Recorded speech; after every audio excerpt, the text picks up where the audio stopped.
Okay, guys, welcome back to What's for Dinner. Monday, we started off with some nice grilled hot sandwiches with some salsa that y'all see me haul from Walmart and some chips. I started off by making the blueberry pie. I had bought this from Walmart a couple or 3 weeks ago, and I had forgot it was in my freezer, so I went ahead and wanted to go ahead and cook it. And I kind of feel bad that I'm showing y'all this footage because I go through all this and I cook it, y'all, and I forget to even show it to you after I cook it. I'm so sorry. But it was okay. It's nothing that I would just write home about or anything. But as you see, it's very easy. You just take it out, crumble the top up a little bit, put it in the oven. And then now I'm going to start on buttering both sides of my bread and to make my grilled ham and cheese sandwiches because that is what we had for Monday night. That was what I was in the mood for, and so that's what we cooked. So and plus, I didn't get to make those sliders last week, so I had that ham that I had bought, and I do not want to waste that ham or that ham to go bad. So I figured, kill two birds with one stone. We'll just make some grilled ham and cheese since I don't want to cook anything else. So, as you see, I am putting them together to get them all ready. And while I am doing this, I have got a pan on my stovetop heating up about medium heat. I have found with grilled cheeses or any kind of grilled sandwiches, if you go much higher than medium heat, the outside will burn or get really dark before the cheese gets all ooey and gooey and delicious. So now, as you will see, I am putting them in my pan. I start off with two. You will see a little later that I add the third one in there because I always usually make Keith two, me one. And now I turned them when they got nice and golden brown. Then I added that third one. I don't know why I didn't do it the first time, but I didn't. So now I'm just going to flip that third one over. Oh my gosh, y'all, I love grilled cheese. I could have been without the ham, but there it is, guys. There it is. And then Tuesday, I made the chicken fried steak that I had planned for last week that I had bought from Walmart. These were okay. They were kind of greasy. Tina H warned me about that after she seen when I had hauled them. But they were okay. I mean, they weren't bad, but they were kind of greasy. I will definitely try the Tyson one is one that she recommended. And I made my magic potatoes and then my green beans. My green beans was just a can of, look like the French style. I added some salt, some butter, some pepper, some garlic powder, some onion powder.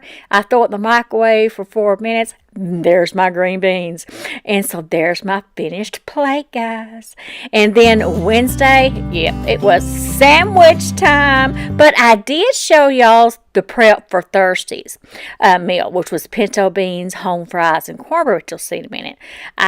But the night before I cook my pinto beans, I always kind of go through them, make sure there's no rocks in there or anything.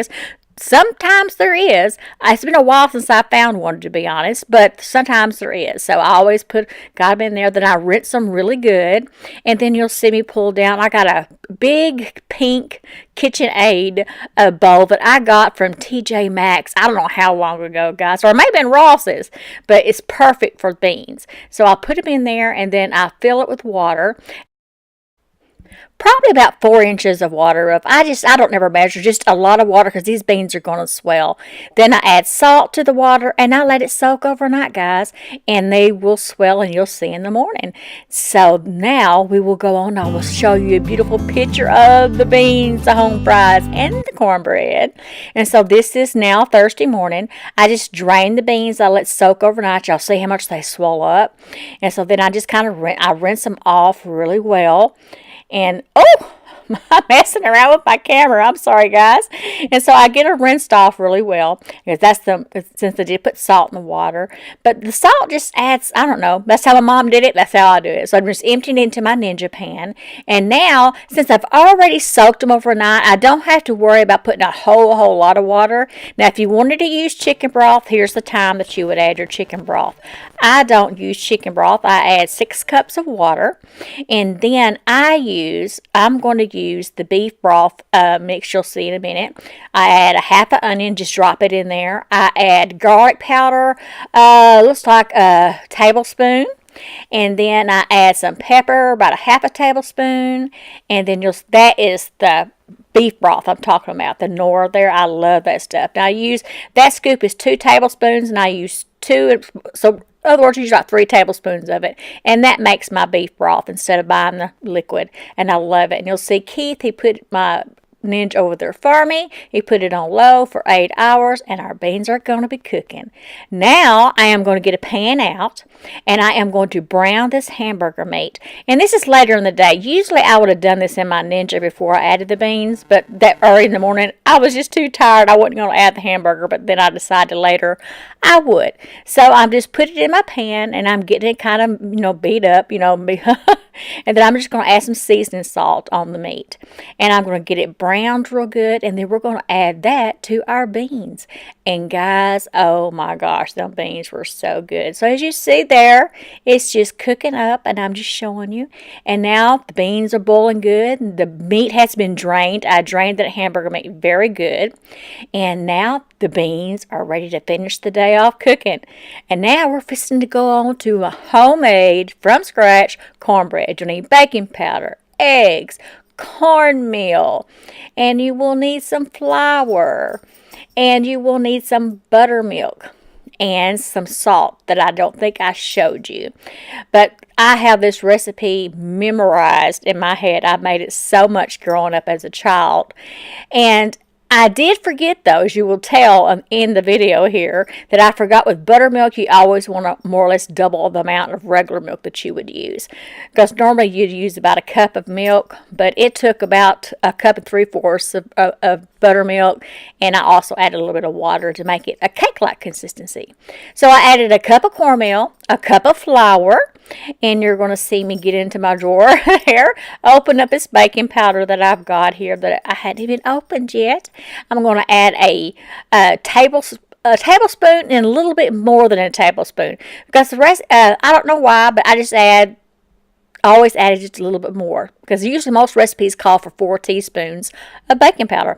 I don't know why they don't. I don't know why, but that's what I do. And then there you go. There's the salt. Added about a 1/2 teaspoon of salt is all you need. And it also calls for sugar, but I never add sugar, guys. I just don't. Keith doesn't like sugar in his cornbread. And then I put an egg in there, and now here we go with the buttermilk. Oh my gosh, buttermilk does make such a big difference, guys. But you can't just use sweet milk.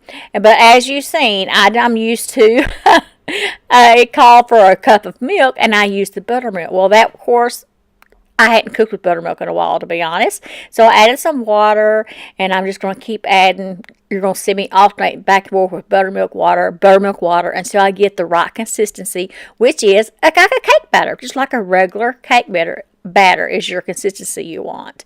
And while I am doing all this, I have a pan, my mom's cast iron skillet, heating on the oven with some oil in it, so it will be nice and hot when I do get this ready.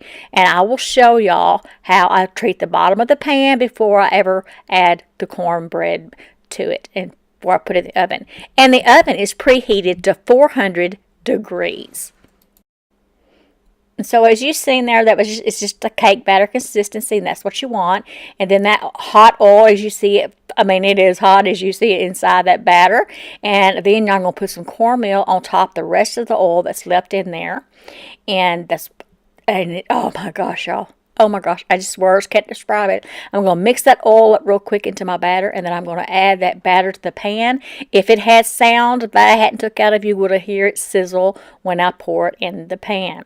And then I put it in the oven, and we cook it for about 30 to 35 minutes till it's golden brown on top. And now we're on to making the home fries. I'm just going to peel some potatoes. I think I peeled about 6. With home fries are really they're what I call soft fries. Some people call them home fries. We've always called them soft fries. You want to cut them kind of thick. I always kind of cut the long pieces in half. Just something I've always done. No reason why, but you don't have to. That's just what I do. So I peel I think it was probably about 6 potatoes, and I cut them up in wedges. And you just want to try to get them the same thickness. Is the main thing. That way they all kind of cook at the same time. And the difference in soft fries and like French fries is we're going to put all these in a pan of oil that I have heating up, and they're going to all cook in the same pan. So since there's so much potatoes in the pan and you put a lid on it, it makes them soft. Oh my gosh. And so I got that all in there. So now I've got that. I got all the potatoes in there, got them rinsed. Now I'm going to add salt and pepper, garlic powder, and onion powder, of course. And that is my seasoning. And I'm going to make sure I get it all mixed in there real good and get the potatoes and all the seasoning coated with that. And then we're going to go over to the stove and we're going to add these to the hot grease. Yes, hot grease, because I've had it heating up. That's the scariest part about the whole home fries to me, is getting on the hot grease. It's the hot grease. But trying to adjust the camera, y'all. I'm sorry. And honestly, I didn't realize the camera was still on at this point. I had thought it was off. I tested it with water to make sure it was hot enough, and as you see, it was. I put my lid on, and now we just wait. We'll come back and check in about 3 or 4 minutes, and there we go. See? This is fast. 3 or 4 minutes goes fast in this video. And then I'm just going to turn them over. You can kind of see them getting kind of brown, and that's what you want, but you don't, and then we're going to test them, and the next time we'll test them to see if they're getting soft. And here we go, testing again. And so I'm going to turn them, and you see they're getting browner on the bottom. And you'll see in a minute here that I'm going to test with my spatula just to see if they're getting soft. Yep, they are. Yes, they are. So now they are getting ready. So I'm going to get me I got me a plate, put some paper towels in it, and we're fixing to take these bad guys out and put them on that paper towel to soak up any grease so they won't be soggy. And oh my gosh, guys. Oh my gosh, I cannot say. I posted a picture on Facebook and Instagram of this because this brings back so many memories of the childhood, because we ate this meal so much. When you're up on a farm and you have 5 kids and feeding sometimes even more, you have a lot of beans and tater days. You do. And I made it even fancier. I added hamburger meat to my beans. It was uptown this tonight. And then, so now we've got the beans are ready. Now the potatoes are ready. Now we like the cornbread. And y'all, it's fixing to come out of the oven. Yes, it is. Look at this gorgeous cornbread. My mom's pan has never failed me. I just kind of check it to make sure, you can usually tell kind of like a cake if it's done. Now this is the true test. I was so nervous to do this on camera, guys, because if it didn't work. But y'all, it did. It did. Y'all watch this. It did. It came out. It didn't tear or nothing. My mom was with me in the kitchen that day. She was just like her cornbread at home when we used that pan. And that's the pan that I used as a child to make cornbread.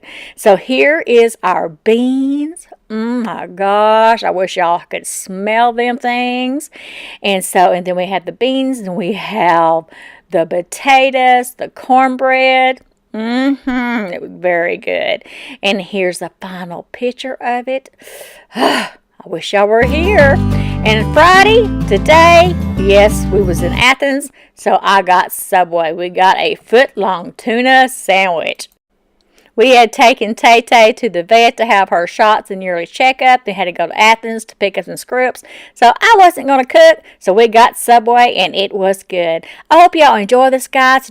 If you're not subscribed, subscribe and give me a thumbs up and click that bell to get notifications. And I will see you next week. Bye.